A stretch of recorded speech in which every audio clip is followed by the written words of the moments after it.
अंता में बड़ा political drama. चुनाव के बाद भी मैदान में बीजेपी और कांग्रेस के नेता। राजस्थान के 12 जिले की अंता विधानसभा सीट पर हुए उपचुनाव का रिजल्ट आए लगभग 2 हफ्ते बीत चुके हैं, लेकिन क्षेत्र की राजनीतिक सरगर्मी थमने का नाम ही नहीं ले रही। 11 नवंबर को हुए इस मिनी संग्राम का परिणाम 14 नवंबर को घोषित हुआ, जिसमें कांग्रेस के दिग्गज नेता प्रमोद जैन भाया ने शानदार जीत दर्ज की। वहीं भाजपा के जुझारू प्रत्याशी मोरपाल सुमन को हार का सामना करना पड़ा।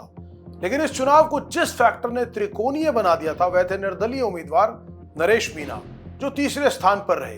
अब वह विजेता और उपविजेता अपनी हार जीत के बाद भी जनता के बीच धन्यवाद और आभार यात्रा निकाल रहे हैं। वहीं तीसरे नंबर के निर्दलीय उम्मीदवार का अचानक क्षेत्र से गायब हो जाना मतदाताओं के बीच चर्चा का विषय बन गया है और क्षेत्र की राजनीति में एक बड़ा सवाल खड़ा कर रहा है।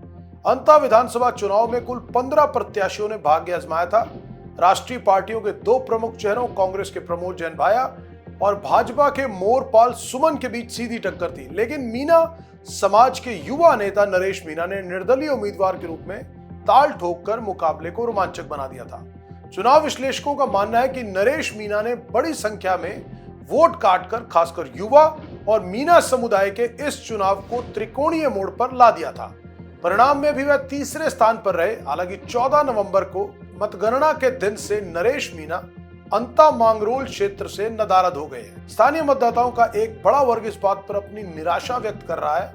मतदाताओं का आरोप है कि चुनाव के दौरान बड़े बड़े वादे करने वाले प्रत्याशी परिणाम आने के बाद क्षेत्र से ही लापता हो गए हैं। दूसरी ओर चुनाव का परिणाम चाहे जो भी रहा हो, मुख्य राजनीतिक दल अपनी जिम्मेदारी निभाते दिखाई दे रहे हैं।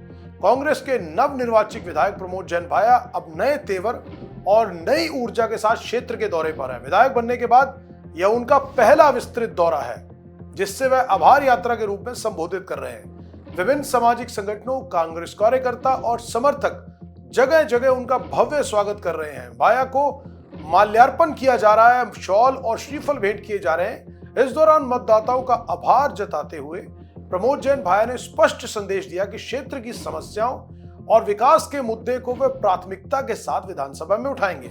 उनकी ये यात्रा क्षेत्र की जनता के साथ अपने संबंधों को मजबूत करने की एक पहल भी है, जहां वे अब विधायक के रूप में लोगों के बीच में पहुंच रहे हैं। वहीं हार का सामना करने वाले भाजपा प्रत्याशी मोरपाल सुमन का रवैया भी राजनीतिक परिपक्वता दिखा रहा है।